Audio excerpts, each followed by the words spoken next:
Recently, the Italian-American Baseball Foundation held its annual gala. The event has grown since it started 7 years ago. Well, this is our 7th year, and we are now at Marina Del Rey in the Bronx at 450 people, and the response to our foundation has been fantastic. On hand at the event were some great Italian Americans involved in the game of baseball who have great pride in their Italian roots. My grandmother was from Poland. My mother's side of the family was German and Irish and French, so I'm kind of a mutt, but I am certainly proud of my Italian heritage. It's very special, and we have something very special. I mean, it's unique. You don't see a lot of ethnic groups from Europe that have this camaraderie, this tradition.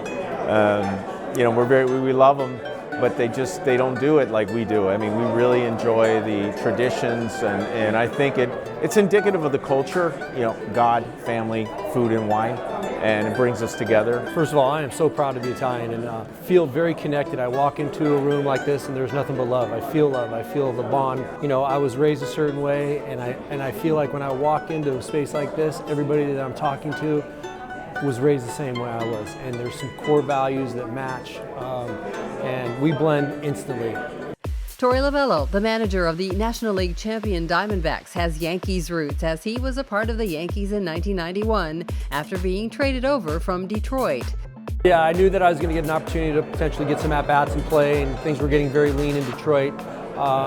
Gene Michael had shown a special interest in me, and I felt like it was my opportunity to go into an unbelievable rich baseball tradition and perform at a very high level.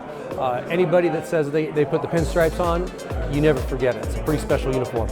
During that time, the years were very lean, but I think a lot of the younger players were marinating inside of the system, and it was a matter of 3 or 4 years before they got to the big leagues and started to perform at a very high level.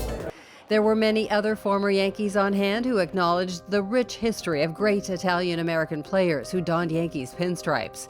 I felt it from the older players, DiMaggio, and Rizzuto, and even Yogi.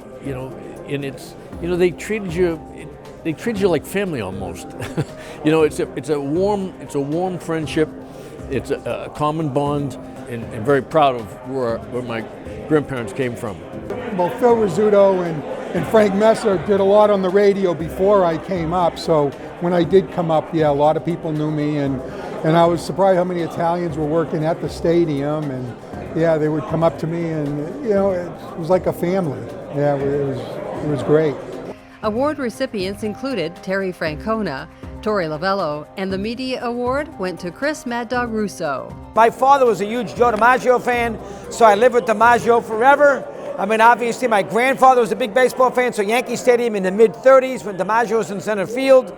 They both bonded together. And Rizzuto, who I knew well, Barrow, who I knew well, so the Italian presence with those great Yankee teams, I'll be into it here today. Money raised from the event supports the IABF's mission to help grow the game in Italy and with Italian Americans in the States through clinics and a major program offering scholarships to college baseball players to help defray tuition costs. I hope they see that we're doing something good with our college scholarship program. That is our main focus right now, and we've put over 50 kids through college in our program in 7 years. So we need that to grow and become the main focus.